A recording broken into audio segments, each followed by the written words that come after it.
आज का यह प्रवचन अपने आप में अत्यंत महत्वपूर्ण है। महत्वपूर्ण इसलिए कि संसार के जटिल प्रश्नों में से एक प्रश्न है जिसे हम सुलझाने की दिशा में आगे बढ़ रहे हैं,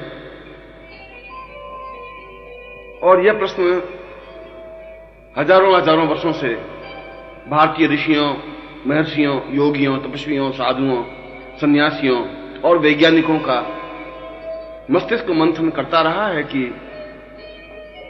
मृत्यु क्या है और अमृत्यु क्या है। क्या मृत्यु से परे भी कोई चीज है? क्या मृत्यु अवश्यंभावी है? क्या मृत्यु को हम टाल सकते हैं? और क्या कोई युक्ति, कोई साधना, क्या कोई स्थिति, कोई तरकीब है जिसकी वजह से हम मृत्योर्मा अमृतम गमयः उस उपनिषद की इस पंक्ति को सही कर सकें, चरितार्थ कर सकें? उपनिषद ने तो दो टूक शब्दों में इस पंक्ति को स्पष्ट किया है कि मृत्योर्माम अमृतम गमयः। मनुष्य को प्रयत्न करना चाहिए कि मृत्यु से अमृत्यु की ओर अग्रसर हो। उसका गमन, उसका रास्ता, उसका पथ अमृत्यु की ओर हो। इसका मतलब यह है कि उपनिषद भी इस बात को स्वीकार करता है कि मृत्यु तो अवश्यंभावी है ही। तभी उसने कहा कि मृत्यु से अमृत्यु की ओर तुम्हें अग्रसर होना है, क्योंकि यह मृत्यु तुम्हारे जीवन का एक पार्ट है, एक हिस्सा है। तुम चाहो या नहीं चाहो, इस मृत्यु का एक न एक बार तो तुम्हें साथ देना ही पड़ेगा। परंतु यदि ऋषि ने, उपनिषदकार ने इस पंक्ति के आधे हिस्से में मृत्यु शब्द का प्रयोग किया है, तो आधे हिस्से में इस बात का भी प्रयोग किया है कि कोई ऐसी स्थिति तो जरूर है जिससे कि हम अमृत्यु की ओर अग्रसर हो सके। कोई ऐसी स्थिति आ सकती है जहां हम अमृत्यु पर बढ़ सके, हमारी मृत्यु नहीं हो, हम पूर्ण रूप से अमर हो सकें, जीवित रह सकें, लंबे वर्षों तक जिंदा रह सकें, स्वस्थ रह सकें। दोनों स्थितियां हमारे सामने एक पेचीदा प्रश्न लिए हुए खड़ी रहती हैं, और इस मृत्यु के लिए भारतीय दर्शन, योग, मीमांसा, शास्त्र, पुराण, वेद, इन लोगों ने तो मंथन चिंतन किया ही है। वैज्ञानिकों ने भी अपने तरीके से इस पर चिंतन और विचार किया है कि मनुष्य वृद्ध क्यों होता है, मनुष्य मृत्यु को प्राप्त क्यों होता है, ऐसी क्या चीज है मनुष्य के शरीर में जिसके बने रहने से वह जीवित रहता है और जिसके चले जाने से वह मृत्यु को प्राप्त हो जाता है। क्योंकि मृत्यु और अमृत्यु के बीच में शरीर में कोई गुणात्मक अंतर तो नहीं आता। एक सेकंड पहले जो जीवित था उसके हाथ, पांव, आंख, नाक, कान सही सलामत थे, और एक सेकंड के बाद वह मृत्यु को प्राप्त हो जाता है, उसमें भी हाथ, पांव, नाक, कान उसके सही सलामत होते हैं। प्रश्न उठता है कि योग यह बात कहती है कि जब हृदय का धड़कना बंद हो जाता है तो मृत्यु हो जाती है, परंतु ऐसे कई योगी हैं जो कई के घंटों तक अपनी हृदय को धड़कन को रोक देते हैं, और 4-6 घंटे हृदय की धड़कन, हृदय का स्फुरण होता ही नहीं, तो क्या भी मृत्यु को प्राप्त हो गए। इसलिए यह परिभाषा तो मान्य नहीं हो सकती कि हृदय की धड़कन बंद होने से आदमी मृत्यु को प्राप्त हो जाता है। हृदय की धड़कन तो कई कारणों से बंद हो सकती है जो हमारे यंत्रों के माध्यम से सुनाई नहीं देती। प्रश्न यह नहीं है, प्रश्न यह है कि मृत्यु यदि हो जाती है तब तो वापस पुनर्जन्म स्वाभाविक है। हमारे शास्त्र इस बात को दो टूक शब्दों में कहते हैं कि जो पैदा होता है उसकी मृत्यु होती ही है, चाहे वह पशु हो, पक्षी हो, कीट पतंग हो, मनुष्य हो, चाहे वनस्पति हो, पेड़ पौधे, दिन रात जो उत्पन्न होगा वह युवा भी होगा, वह वृद्ध भी होगा, मृत्यु को भी प्राप्त होगा। क्योंकि मृत्यु की भित्ति पर ही, मृत्यु की नींव पर भी वापस नए का जन्म होता है। यदि मृत्यु हो ही नहीं तो ये देश, ये समाज, ये राष्ट्र अपने आप में कितना दुखी, परेशान और संतप्त हो जाएगा, इसकी कल्पना की जा सकती है। कल्पना की जा सकती है कि हजारों हजारों, करोड़ों करोड़ों वृद्ध चारों तरफ घूमते हुए नजर आएंगे, बीमार नजर आएंगे, सिसकते हुए दुखी, परेशान और पीड़ित नजर आएंगे, कफ और थूक और खांसी से दुखी और संतप्त नजर आएंगे, और नई पीढ़ी के लिए पृथ्वी पर खड़ा होने की और खड़े होने की कोई जगह नहीं रहेगी। कहां खड़े होंगे? क्या करेंगे? किस प्रकार से स्थिति बनेगी? यदि सारे व्यक्ति जीवित ही रहेंगे तब तो यह पूरा राष्ट्र और पूरा देश और पूरा विश्व अपने आप में एक अशक्त, वृद्ध, कमजोर और दुर्बल सा दिखाई देने लग जाएगा। उसमें कोई नवीनता नहीं होगी, कुछ हलचल नहीं होगी, कोई तूफान नहीं होगा, कोई जोश नहीं होगा, नवजवानी नहीं होगी, यौवन नहीं होगा, स्फुरण नहीं होगा। यह सब कुछ होगा ही नहीं, क्योंकि उन जवानों को पैदा होने के लिए, उन बालकों को पैदा होकर खड़े होने के लिए जगह की कमी रह जाएगी। कहां से इतनी वनस्पति आएगी? कहां से इतना खाद्य पदार्थ आएगा? कहां से उनको जीवित रखने की क्रिया संपन्न हो पाएगी? कहां से इतनी धूप, पानी, भोजन की व्यवस्था हो पाएगी? इसलिए मृत्यु की दीवार पर एक अमरता का पौधा रोपा जा सकता है। मृत्यु की भित्ति पर जन्म का एक स्मरण होता है। यह प्रश्न एक अलग है कि क्या मृत्यु के बाद भी हमारा अस्तित्व रहता है या नहीं रहता है, या मृत्यु के परे क्या चीज है, यह एक विषय, अलग विषय है। क्योंकि यदि मृत्यु हमारे हाथ में नहीं है तो फिर जन्म भी हमारे हाथ में नहीं है। दोनों स्थितियों में हम लाचार हैं, बेबस हैं। हम किस समय मृत्यु को प्राप्त हो जाएंगे यह हमारे हाथ में नहीं है। हमारे पास कोई ऐसी साधना, कोई सिद्धि, कोई विज्ञान नहीं है जिसके माध्यम से हम दो टूक शब्दों में कह सकेंगे हम इतने दिन तक जीवित रहेंगे ही, मृत्यु हमें स्पर्श नहीं कर सकेगी। हाँ, यह अलग बात है कि कुछ विशिष्ट साधनाएं, अद्वितीय साधनाएं ऐसी हैं जिनके माध्यम से इच्छा मृत्यु को प्राप्त की जा सकती है, जितने समय तक जाए जीवित रहा जा सकता है। परंतु वह तो एक रेयर है, वह तो एक विशिष्टता है। इसलिए मैंने कहा कि मृत्यु पर हमारा बस नहीं है, मृत्यु पर हमारा नियंत्रण नहीं है, और इन मृत्यु पर वशिष्ठ, विश्वामित्र, अत्रि, कणाद, राम और कृष्ण का भी कोई अधिकार नहीं रहा। उनको भी मृत्यु को स्पर्श करना ही पड़ा।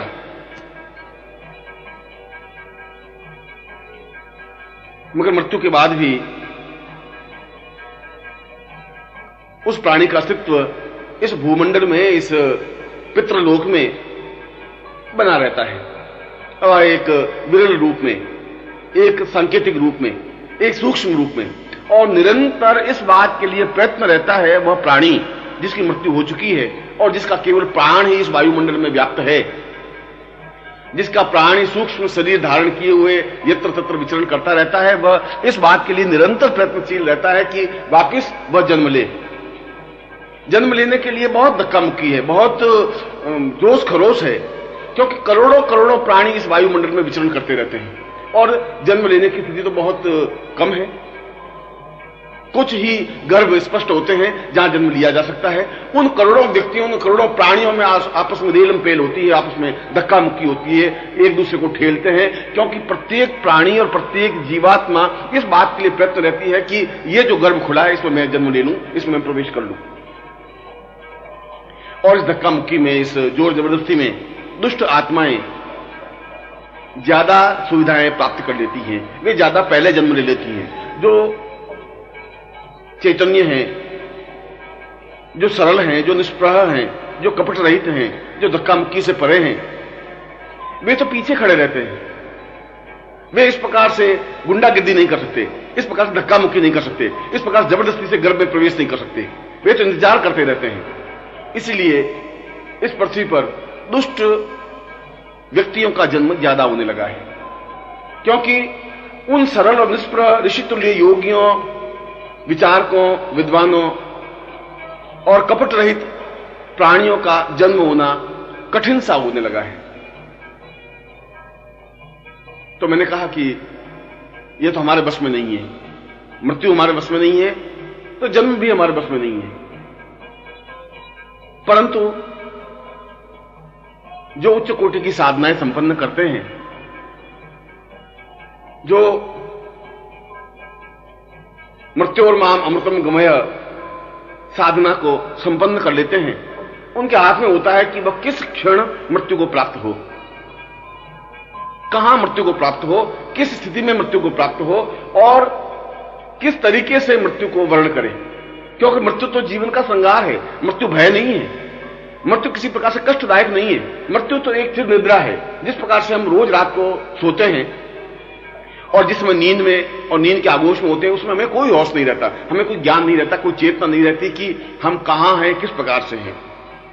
हमारे कपड़ों का हमें ध्यान नहीं रहता, हम नंगे हैं या सही हैं, इसका भी हमें ज्ञान नहीं रहता। और यदि हम नींद में होते हैं, कोई एक दुष्ट व्यक्ति चाकू लेकर के हमारे सिरहाने खड़ा हो जाता है और खंजर भौंक देता है, तब भी हमें होश नहीं रहता, ज्ञान नहीं रहता कि कोई हमें मारने के लिए उद्यत हुआ है। इसका मतलब हुआ कि हम नित्य मृत्यु को प्राप्त होते हैं। निद्रा अपने आप में मृत्यु है और नित्य वापिस सुबह जन्म लेते हैं, नित्य रात्रि को मृत्यु को प्राप्त करते हैं। मृत्यु का मतलब है अपने आप में एक भूल जाने की क्रिया, अपने अस्तित्व की भूल जाने की क्रिया, अपने प्राणों को भूल जाने की क्रिया, अपनी चैतन्यता को भूल जाने की क्रिया।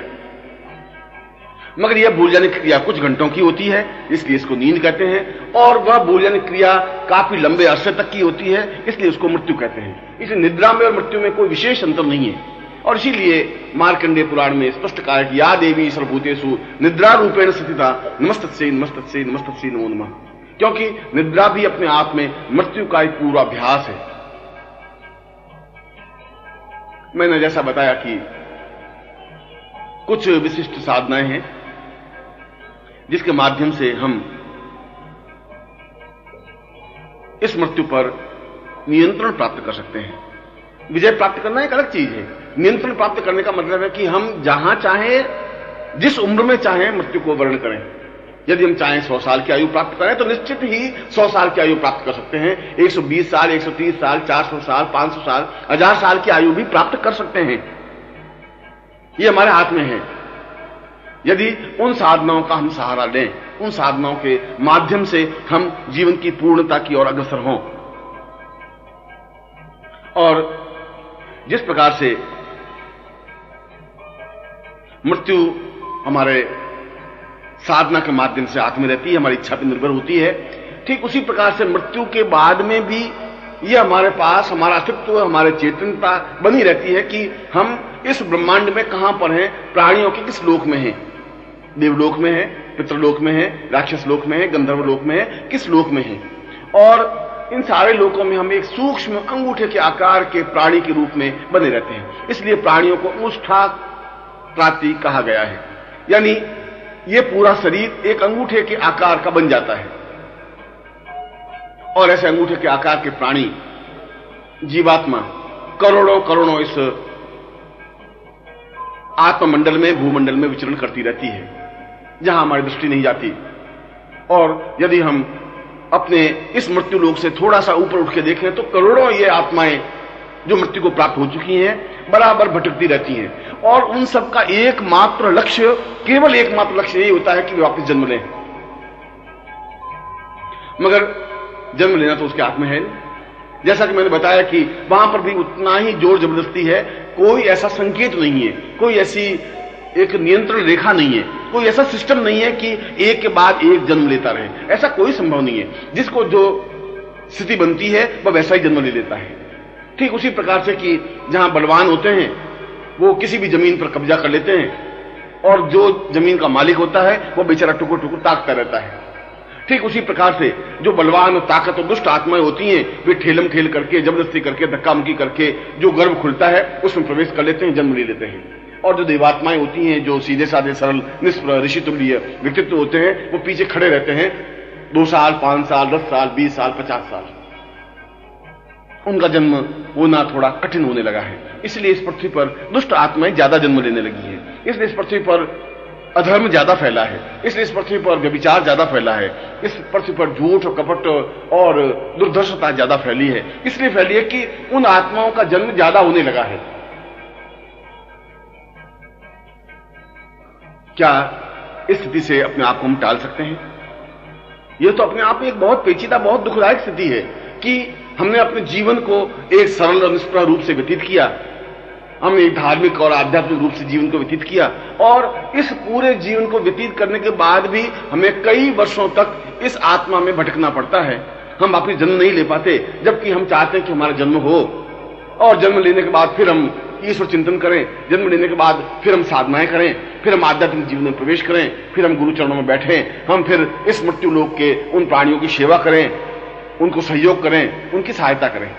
मगर ये तो तब हो सकता है जब आप जन्म लें, और यदि हम जन्म ही नहीं ले सकते तो फिर अध्यात्म चिंतन ये सब हमारे लिए तो एक दुराग्रह बन गया है। इसलिए कुछ विशिष्ट आत्माएं यदि इस जीवन में ही साधनाएं संपन्न कर लेती हैं तो उनको अपनी चेतना का पूरा ज्ञान रहता है। उनको ज्ञान रहता है कि मैं कहां था, किस रूप में था, मैंने जीवन की कौन सी साधनाएं संपन्न की थी, कहां जन्म लिया था, किस प्रकार से जन्म लिया था, और उसको उस साधना की वजह से यह भी चैतन्यता रहती है कि मुझे जल्दी से जन्म लेना है। उसको इस बात का भी भान रहता है कि मैं उच्च कोटि के गर्भ को ही चुनूं। अभी तक उन प्राणियों में, या मैं यूं कहूं कि मृत्युलोक के जो नर और नारी हैं, जो पति पत्नी हैं,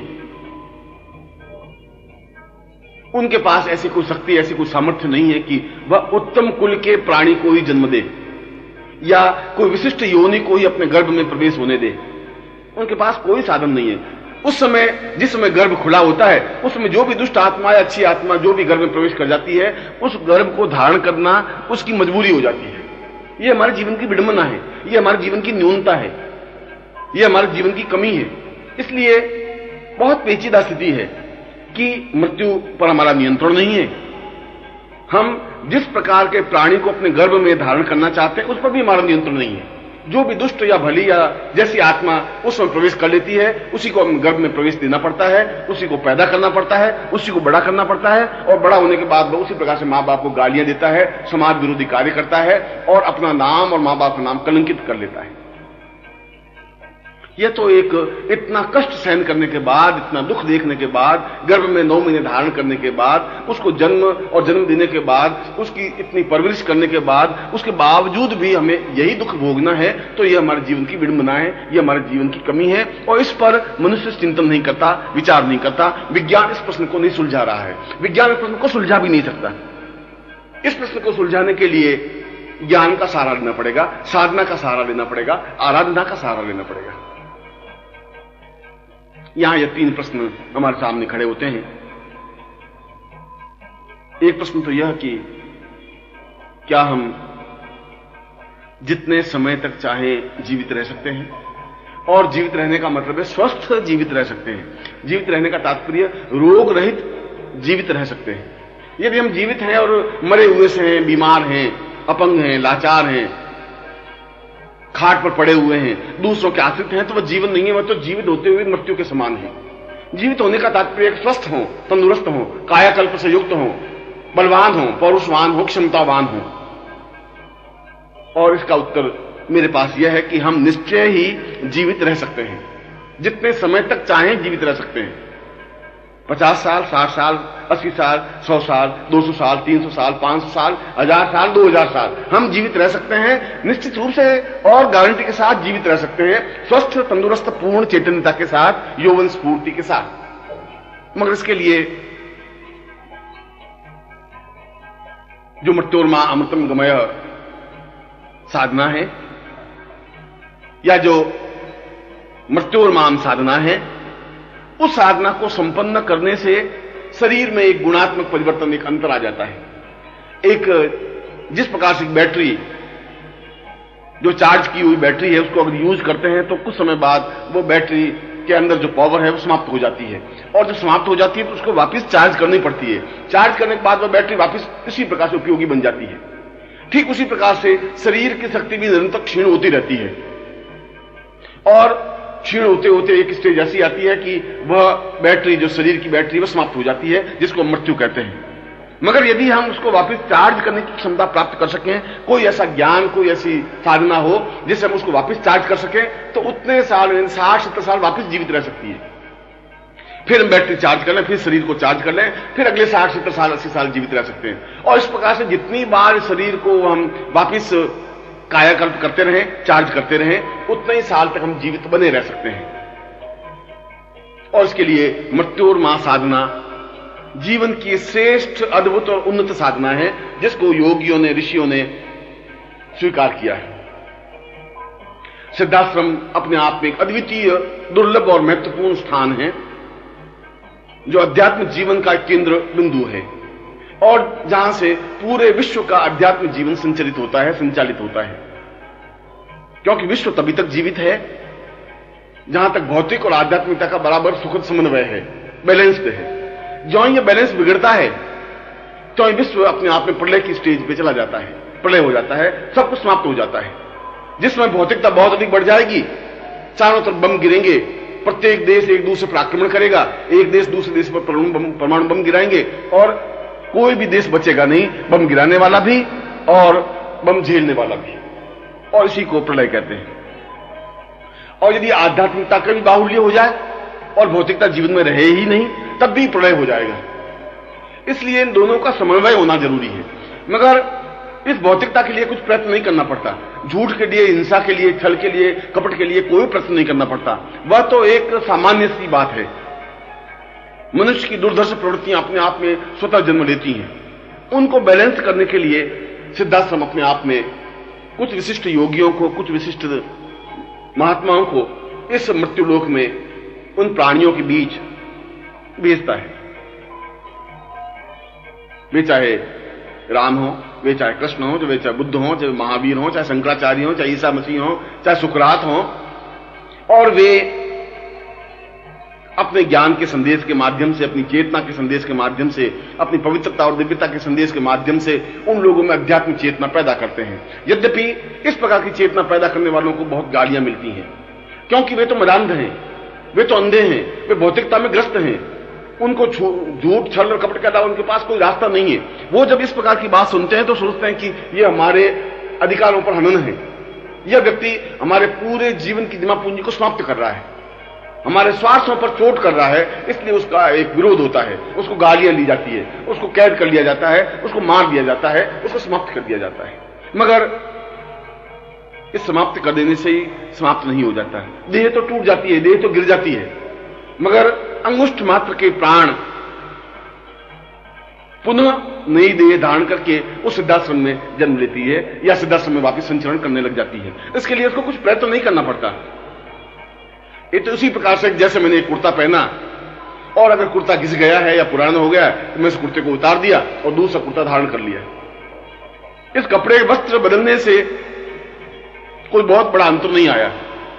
ठीक उसी प्रकार से अगर ये शरीर घिस जाता है, शरीर कमजोर पड़ जाता है, शरीर की नाड़ियां, अंग प्रत्यंग शिथिल हो जाते हैं, तो इस शरीर को उस कुर्ते की तरह छोड़ देते हैं और दूसरा नया शरीर धारण कर लेते हैं। ऐसा कैसा शरीर, ऐसे कैसी आंखें, नाक, कान, हाथ, पांव, लंबाई, चौड़ाई ज्यों की त्यों अपने आप में स्वतः प्राप्त हो जाती है। जिस प्रकार से शरीर के ऊपर की चमड़ी किसी चोट की वजह से छिल जाए तो उसके नीचे अपने आप स्वतः दूसरी चमड़ी आ जाती है, उसी प्रकार से यह देह गिरती है तो दूसरी देह स्वतः अपने आप में आ जाती है। यह तो साधना के बल पर संभव है। और इसीलिए उस सिद्धाश्रम के योगियों की आयु 100, 200, 300, 400, 500, 1000, 2000 वर्षों की आयु प्राप्त योगी भी इस समय सिद्धाश्रम में विद्यमान है। कोई भी अपनी आंखों से उन सिद्धाश्रम के योगियों को देख सकता है, अनुभव कर सकता है, उनके पास बैठ सकता है, उनके प्रवचन सुन सकता है, उनकी ज्ञान चेतना को अपने हृदय में उतार सकता है। और कोई भी व्यक्ति आज भी यदि चाहे तो राम के पास बैठ करके युद्ध कला के बारे में सीख सकता है, कृष्ण के पास बैठ करके गीता का संदेश सुन सकता है और शंकराचार्य के पास बैठ करके शंकर भाष्य को उनके मुंह से वापस सुन सकता है। यह तो कोई कठिन नहीं है, यह तो कोई असंभव नहीं है।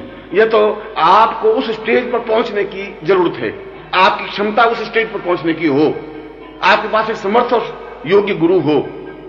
और समर्थ और योग्य गुरु का मतलब यह है कि उसको ऐसी सिद्धियां प्राप्त हो, ऐसी समर्थता प्राप्त हो और जो आपको ले जा सके अपने साथ सिद्धाश्रम में, दिखा सके सिद्धाश्रम के योगियों को, उनके पास बिठा सके, उनका खुद भी सम्मान हो, रिस्पेक्ट हो, वह खुद भी अपने आप में ऊंचाई पर पहुंचा हुआ हो, अमन्यता युक्त हो। ऐसा नहीं है कि ऐसे गुरु इस पृथ्वी पर है ही नहीं, हैं। यह अलग बात है कि हमारी आंखें उनको नहीं देख पाती, यह अलग बात है कि हमारी दुर्बुद्धि ऐसे व्यक्ति के पास रहते हुए भी आलोचना, झूठ और छल में हम लिप्त रहते हैं। हम एक एक क्षण दूसरे कार्यों में व्यतीत कर देते हैं, मगर उन गुरु को न पहचान पाते हैं, न उनके पास बैठ करके उस आनंद को ले पाते हैं। हमें जो प्रश्न करने चाहिए वो तो प्रश्न हम करते ही नहीं, जो कुछ हमें सीखना चाहिए वो तो हम सीखते ही नहीं, जो कुछ हमें सेवा करनी चाहिए वो तो सेवा हम करते ही नहीं, जो कुछ सानिध्य में आनंद अनुभव करना चाहिए वो आनंद अनुभव नहीं कर पाते। ये हमारे जीवन की विडंबना है, ये हमारे जीवन की कमी है, ये हमारी दुर्बुद्धि है, ये हमारा दुर्भाग्य है। प्रत्येक युग में और प्रत्येक परिस्थिति में सिद्धाश्रम के इस प्रकार के योगी अलग अलग नामों में, अलग अलग रूपों में इस पृथ्वी तल पर अवतरित हुए हैं, विचरण किए हैं और आम लोगों की तरह रहे हैं। उनमें कुछ विशिष्टता रखी नहीं। इसलिए विशिष्टता नहीं रखी कि आम आदमी को समझा सकता है, समाज का एक भाग बनकर के समाज के लोगों को अपनी ज्ञान चेतना दे सकता है। ईसा मसीह बिल्कुल एक सामान्य व्यक्ति बनकर के अपने उन अनुयायियों को, लोगों को ज्ञान दे सके, चेतना दे सके। कृष्ण एक सामान्य मानव बनकर के और सारथी बनकर के अर्जुन को और दूसरे लोगों को शिक्षा दे सके।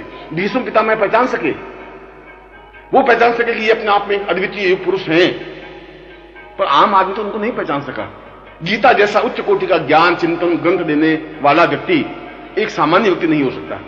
मगर किसने पहचाना, कितने लोगों ने पहचाना? नहीं पहचाना, वो अपने आप में एक मौका चूक गए, और जिन्होंने पहचाना वो अपने आप में अद्वितीय बन गए। और उसके बाद फिर सिद्धाश्रम से बुद्ध आए, फिर महावीर आए, फिर शंकराचार्य आए। जीवन के इस प्रकार के महापुरुष तो इस पृथ्वी तल पर अवतरित होते ही रहते हैं। यह हमारा सौभाग्य है कि हमारी पीढ़ी में इस प्रकार के युग पुरुष विद्यमान हैं। यह हमारा सौभाग्य है कि इस पीढ़ी में इन युग पुरुषों के साथ हमें कुछ दिन रहने का मौका मिला है। यह हमारा और हमारी पीढ़ी का सौभाग्य है कि हम उनसे परिचित हैं, और यह भी सौभाग्य है कि हम उनके पास रह सकते हैं। मगर यह हमारा दुर्भाग्य है कि हम चाहते हुए भी उनके पास नहीं बैठ पाते, क्योंकि चारों तरफ की व्यवस्थाएं, मजबूरियां, परेशानियां, बाधाएं, अड़चनों से हम इतने अधिक घिर जाते हैं कि उनको प्राथमिकता दे देते हैं। उन सारे बंधनों को, उन बाधाओं को, उन परेशानियों को तोड़ करके उस जगह पहुंचने की क्षमता नहीं रख पाते। ये हमारे जीवन की कमी है, ये हमारे जीवन की विडंबना है, ये हमारे जीवन की दुर्दशा है। और जब तक ये न्यूनता रहेगी तब तक फिर एक जीवन चूक जाओगे, फिर तुम पछताने के अलावा तुम्हारे पास कुछ नहीं रहेगा। फिर तुम एहसास करोगे कि वास्तव में एक सुनहरा मौका था, एक अद्वितीय अवसर था और हम चूक गए। इसलिए जो मैं स्पष्ट कर रहा था वो बात यह कि उस मृत्योर्मा साधना के माध्यम से आज भी हजारों योगी सन्यासी कई वर्षों की आयु प्राप्त बैठे हैं, और हम अपनी आंखों से उनको देख सकते हैं। उन 500 साल की आयु प्राप्त योगियों को भी, उन 1000 साल की आयु प्राप्त योगियों को भी, और 500 साल की आयु प्राप्त करने के बावजूद भी उनके शरीर में कोई अंतर नहीं आया। ऐसा लगता है कि 50 और 55 साल के व्यक्ति हैं। ऐसा लगता है कि अभी तो इनका यौवन बरकरार है, इनमें ताकत है, इनमें क्षमता है, इनमें पौरुषता है, इनमें पूर्णता है, और यह सब कुछ मृत्योर्मा साधना के माध्यम से ही संभव है। जैसा कि अभी मैंने आपके सामने स्पष्ट किया कि मृत्योर्मा साधना के माध्यम से हम मनोवांछित आयु प्राप्त कर सकते हैं। इसके साथ ही साथ एक तथ्य की ओर हमारा ध्यान और जाना चाहिए कि हम में यह क्षमता हो कि हम श्रेष्ठ गर्भ को धारण कर सकें। एक मां 3 या 4 या 5 या 6 पुत्रों को, ये बालकों को जन्म दे सकती है, और यदि उनमें से भी दुष्ट और दुर्बुद्धि आत्मा वाले जन्म लेते हैं तो एक मां बाप को बहुत दुख और वेदना होती है कि उन्होंने जितना कष्ट, जितना दुख उठाया, उसके बावजूद भी जो कुछ मिलना चाहिए था वो नहीं मिल पाया। इसकी अपेक्षा आप कल्पना करें कि एक ही बालक उत्पन्न हो, मगर वो अद्वितीय हो, ज्ञान विज्ञान के क्षेत्र में सिद्धस्त हो, पूर्ण हो, महान हो, चाहे अणु विज्ञान के क्षेत्र में हो, चाहे भौतिक विज्ञान के क्षेत्र में हो, चाहे गणित के क्षेत्र में हो, चाहे रसायन विज्ञान के क्षेत्र में हो, चाहे ज्ञान के क्षेत्र में हो, चाहे धर्म के क्षेत्र में हो, जिस क्षेत्र में भी हो, विश्वविख्यात हो, अद्वितीय हो, श्रेष्ठतम हो, ऐसा बालक जन्म दें, यह तो प्रत्येक मां बाप कल्पना करता है।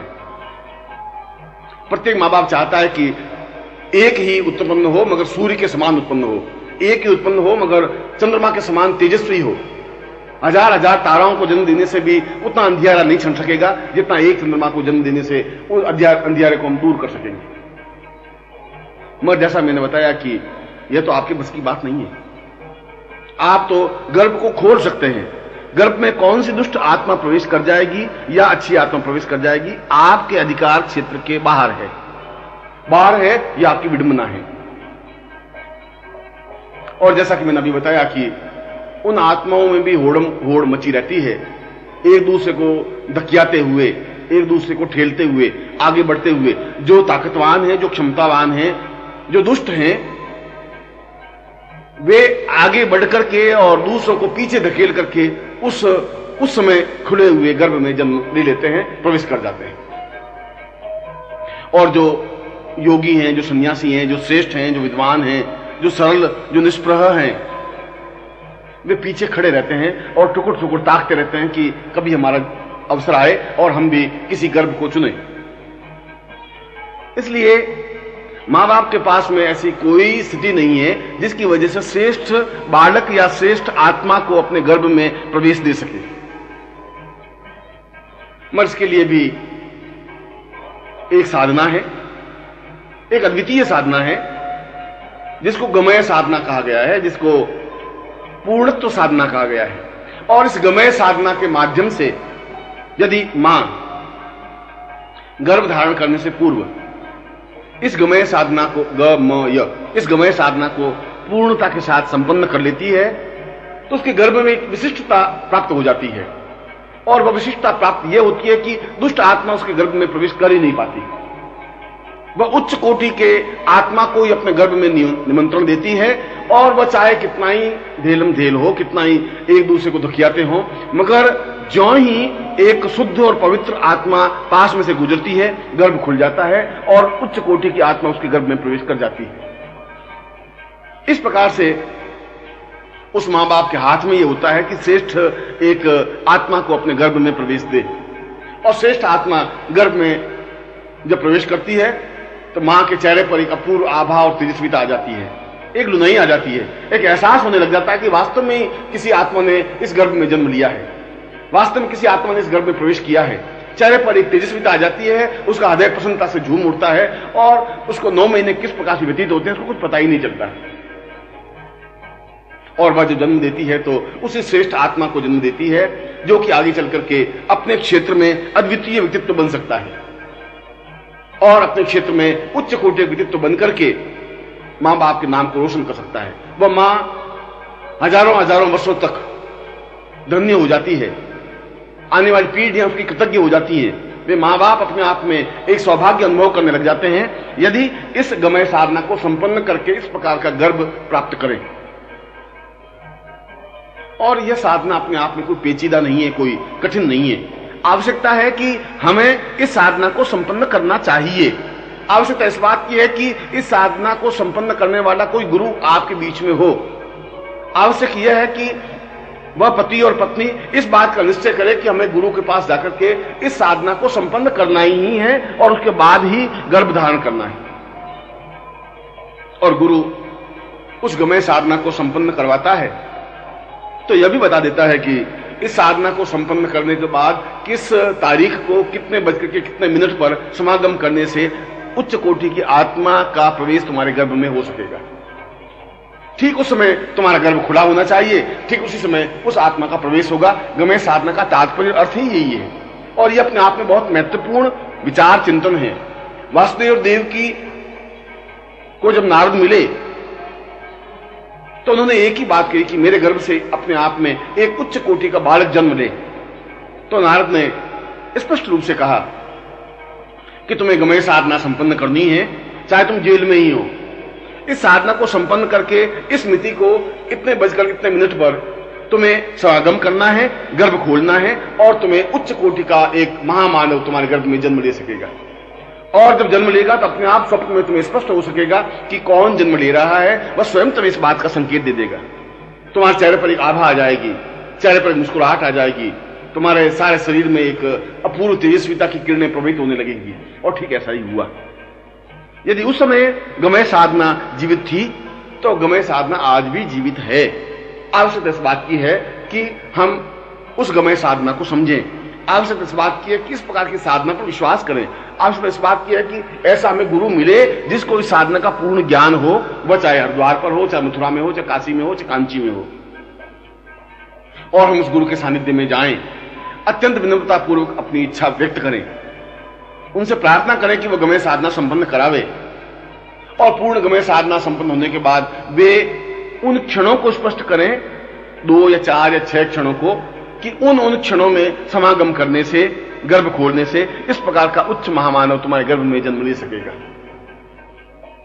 इसलिए जीवन की यह एक महत्वपूर्ण स्थिति है। यदि हमें उच्च कोटि के बालकों को जन्म देना है, यदि इस पृथ्वी को बचाना है, यदि इसमें असत्य पर सत्य की विजय देनी है, यदि अधर्म पर धर्म को स्थान देना है, यदि इस पूरी पृथ्वी को सुंदर, आकर्षक और मनमोहक बनाना है, ज्यादा सुखी, ज्यादा सफल और ज्यादा संपन्न करना है, तो यह जरूरी है।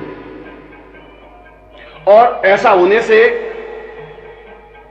उन बालकों का जन्म हो सकेगा जो कि वास्तव में अद्वितीय हैं। हम कल्पना करें कि एक समय ऐसा था जब वशिष्ठ, विश्वामित्र, अत्रि, कणाद, पुलस्त्य, गौतम, सैकड़ों ऋषि जन्म लिए हुए थे। अब क्या समय हो गया है कि एक भी वशिष्ठ पैदा नहीं हो रहा है, एक भी विश्वामित्र पैदा नहीं हो रहा है, एक भी कृष्ण पैदा नहीं हो रहा है, एक भी वासुदेव पैदा नहीं हो रहा है, एक भी शंकराचार्य पैदा नहीं हो रहा है, एक भी ईसा मसीह पैदा नहीं हो रहा है। कारण क्या है? कारण यह है कि हम अपनी परंपरा से टूट गए, पूर्वजों के ज्ञान से हम वंचित हो गए। हमें इस बात का ज्ञान नहीं रहा कि हम किस प्रकार से वशिष्ठ और विश्वामित्र को पैदा कर सकते हैं, अत्रि और कणाद को जन्म दे सकते हैं, रामकृष्ण को अपने गर्भ में स्थान दे सकते हैं, क्योंकि हमारे पास गमय साधना का ज्ञान नहीं और ऐसे गुरु नहीं जो गमय साधना संपन्न करवा सके। उन क्षणों का, उस ज्योतिष का उनको एहसास नहीं कि जिस क्षण विशेष में वे उच्च कोटि की आत्मा गर्भ में जन्म ले सके। यह आज के युग में प्रत्येक पुरुष और स्त्री के लिए आवश्यक नहीं, अनिवार्य हो गया है। और यदि आप वृद्ध हो गए हैं तो आपके पुत्र हैं, पुत्र वधू हैं, उनके गर्भ से उच्च कोटि का बालक जन्म लेने की क्रिया संपन्न करवा सकते हैं। आपका पौत्र है, पौत्र वधू है, उनको इस प्रकार की शिक्षा, चेतना और ज्ञान दे सकते हैं कि वे इस प्रकार के योग्यतम बालक को जन्म ले। ऐसा संभव हो सकता है। और मैंने तीसरा प्रश्न आपके सामने रखा था कि हमने जन्म लिया, हम बड़े हुए, हमने अपने जीवन में जो कुछ भी कार्य करना था कार्य किया, और हम मृत्यु को प्राप्त हो गए। सैकड़ों हजारों लोग नित्य मृत्यु को प्राप्त होते हैं और व्यक्ति उठ करके चिता पर लेटता है और समाप्त हो जाता है।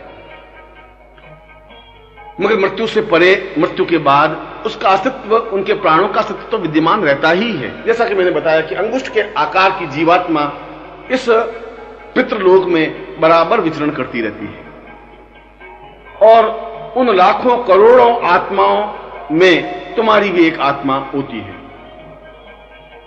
उन लाखों करोड़ों की भीड़ में तुम भी एक गुमनाम सा एक आत्मा लिए हुए खड़े रहते हो, कोशिश करते हो कि कोई गर्भ मिले और जन्म ले। मगर आप सरल हैं, आप सीधे हैं, आप बड़े हैं, आपने जीवन को एक शुद्धता के साथ व्यतीत किया है। आप में छल नहीं है, कपट नहीं है, झूठ नहीं है, धक्का मुक्की नहीं है, दुष्टात्मा नहीं है। इसलिए आप वहां पर भी इस प्रकार की स्थिति पैदा नहीं कर सकते, धक्के नहीं मार सकते, जबरदस्ती किसी गर्भ में प्रवेश नहीं कर सकते। प्रश्न उठता है कि क्या कोई ऐसी विधि, कोई ऐसी तरकीब, कोई स्थिति है जिसकी वजह से हम श्रेष्ठ गर्भ में जन्म ले सकें? यहां मैंने श्रेष्ठ गर्भ का एक प्रयोग किया। श्रेष्ठ गर्भ तो बहुत कम होते हैं, दुष्ट गर्भ तो बहुत हैं, हजारों हैं। जो झूठ बोलने वाले पिता हैं, कपट करने वाले पिता हैं, दुष्ट आत्माएं माताएं हैं, व्यभिचारिणी माताएं हैं,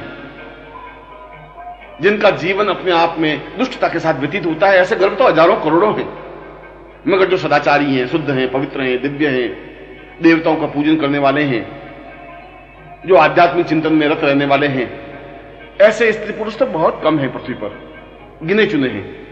बहुत कम है जो पति और पत्नी दोनों ही साधना में और आराधना में व्यतीत करते हों। ऐसे पति पत्नी बहुत कम है जो नित्य भगवत चर्चा में अपने जीवन को व्यतीत करते हों, जो झूठ और सत्य से, झूठ और कपट से परे रहते हों, जिनका जीवन अपने आप में सात्विक हो, जो अपने आप में देवात्मा हो, जो अपने आप में पवित्र हो, दिव्य हो। ऐसे स्त्री और पुरुष श्रेष्ठ युगल कहे जाते हैं।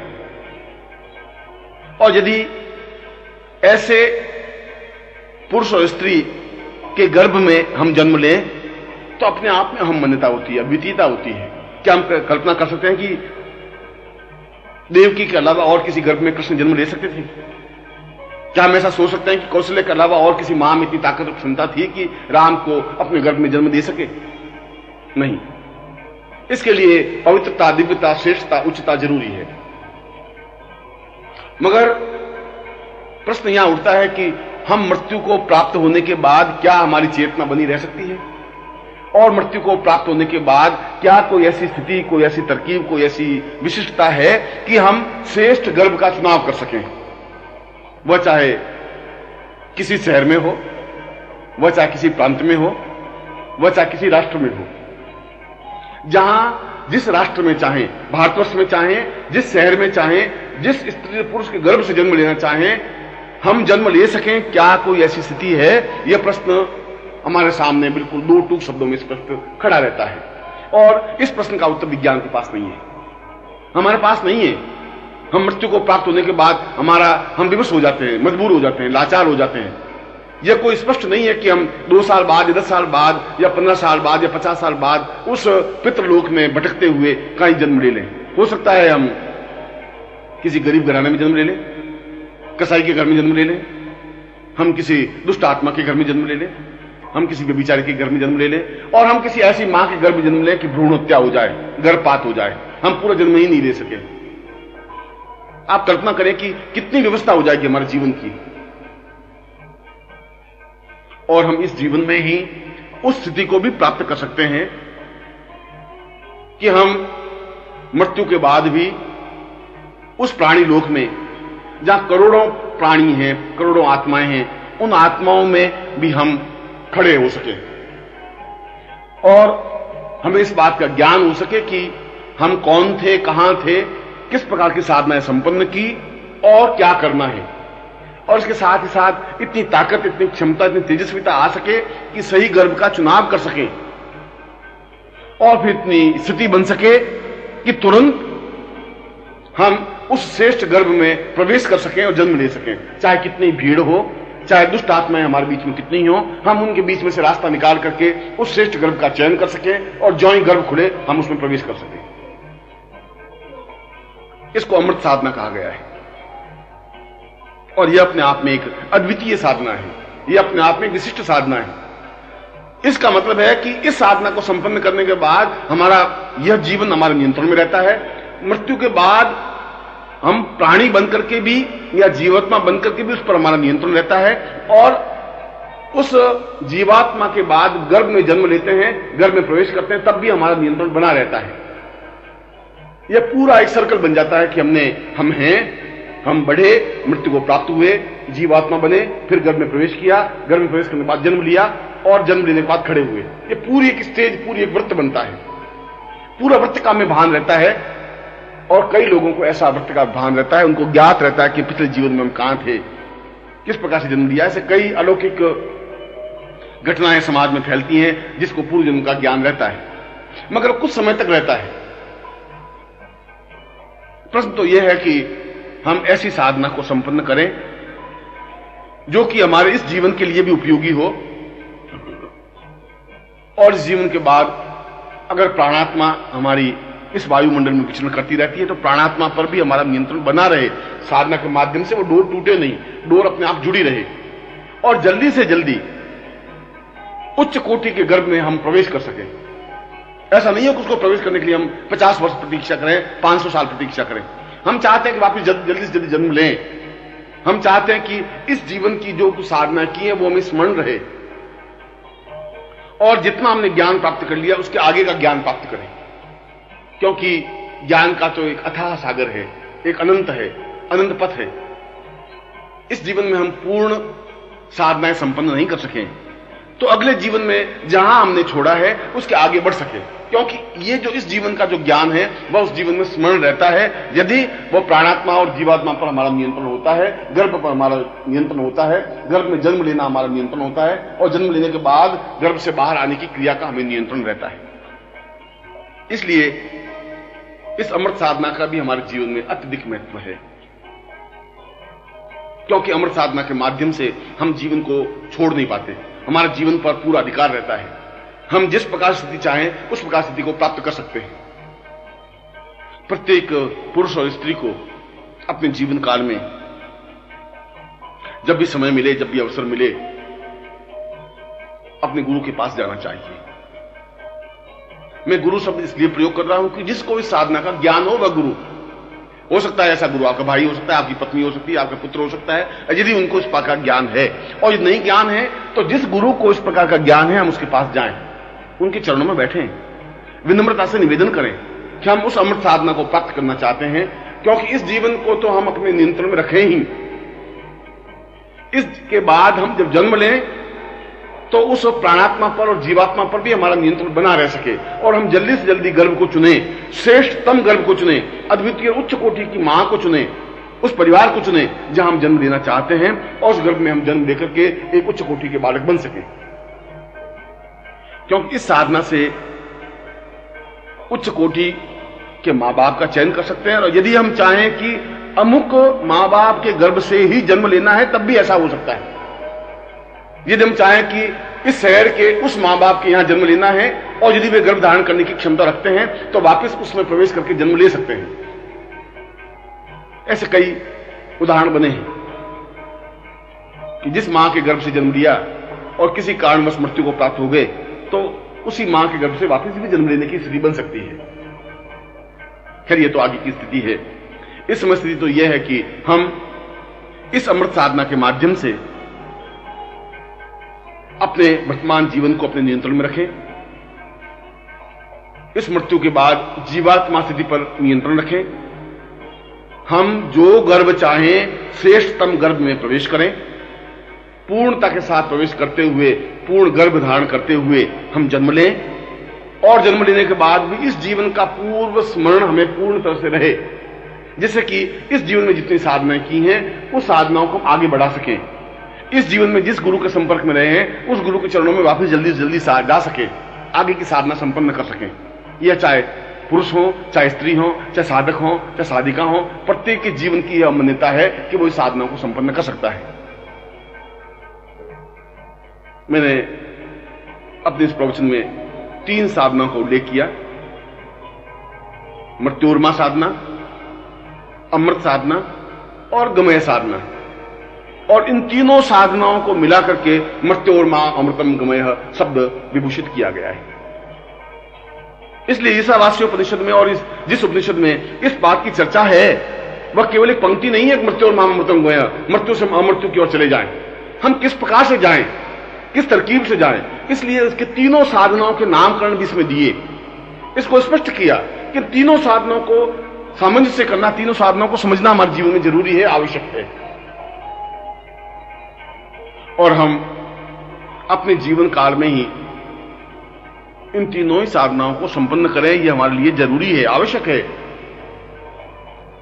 और जितना जल्दी हो सके इस साधनाओं को संपन्न करें, जितना जल्दी हो सके अपने गुरु के चरणों में बैठें, जितना जल्दी हो सके उनके चरणों में अपने आप को निवेदित करें, अपनी बात को कहें, उनको स्पष्ट करें कि हम क्या चाहते हैं और वह जो समय दे, वह जो परीक्षा ले हम परीक्षा दें, वह जिस प्रकार से हमारा उपयोग करना चाहे हम उपयोग होने दें, मगर उनके चरणों में लिपटे रहें, क्योंकि हमें उनसे प्राप्त करना है अद्भुत ज्ञान, अद्वितीय ज्ञान, श्रेष्ठतम ज्ञान। बहुत कुछ खोने के बाद बहुत कुछ प्राप्त हो सकता है।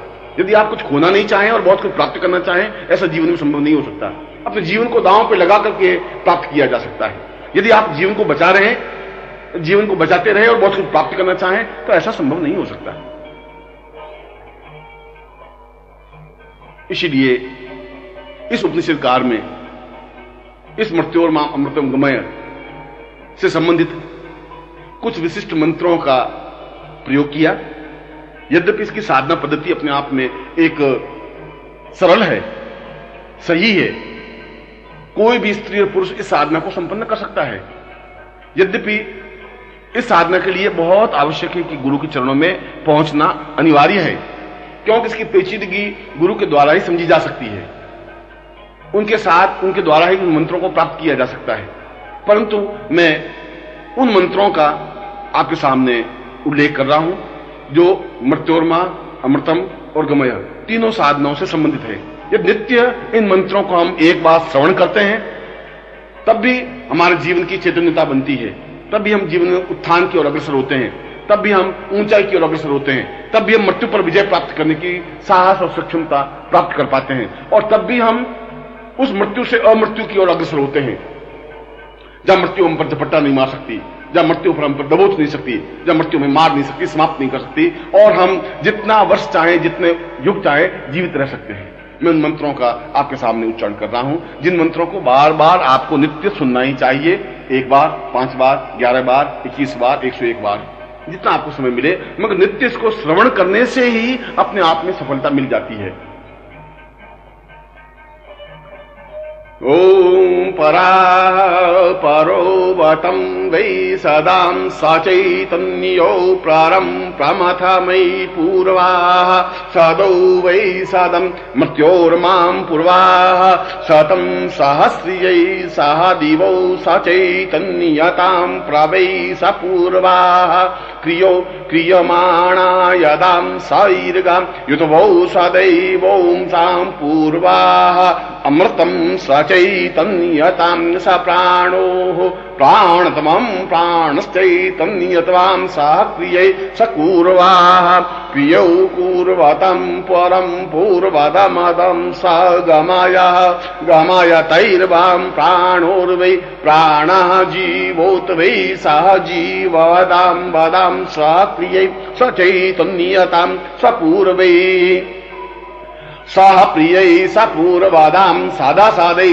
सह क्रियै स पूर्वश्चैतन्यतां सहौषतां सह दीर्घत्वां पूर्वदा मदाः पूर्वोः शतं सह मृत्योर्माम् अमृतां पूर्वत अमृतं स चैतन्यतां गमयतैं गमय पूर्वाः सदो मामृतो मृत्योर्मां मृत्योर्मैव त्वां पूर्वाः मृत्योर्मयि मृतो रतं मृत्योर्मृतं सप्रतां मृत्योर्माम् अमृतं गमय त्वां सदा सक्रियै गमय मृत्योर्मां सा गमयतौ सा अमृत्युर्वै पूर्वदा सचिन्तयन्त्वां सह क्रियै स पूर्वाः सतौ सदा सचिन्तयां पूर्वदा सतौ सह क्रियै कल्याण त्वां पूर्णवद प्राणो यः प्राण त्वां जीवो यः जीव त्वां सदैव सदीर्घो यत्वां सहो सदां पूर्वदां मद। ओम पूर्णमदः पूर्णमिदं पूर्णात् पूर्णमुदच्यते पूर्णस्य पूर्णमादाय पूर्णमेवावशिष्यते। ओम पूर्ण पूर्ण पूर्ण हरि ओम।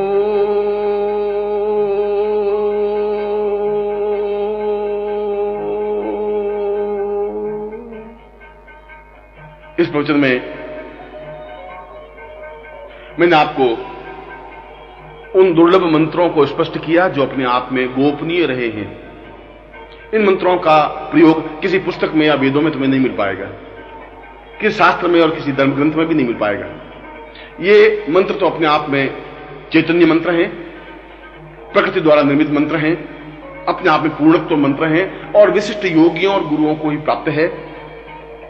इन मंत्रों का नित्य श्रवण करने से ही, ये नित्य जो मैंने मंत्र उच्चारित किया, यदि 11 बार इस मंत्र का उच्चारण किया जाए तब भी उसका जीवन पवित्र और दिव्य बनता ही है।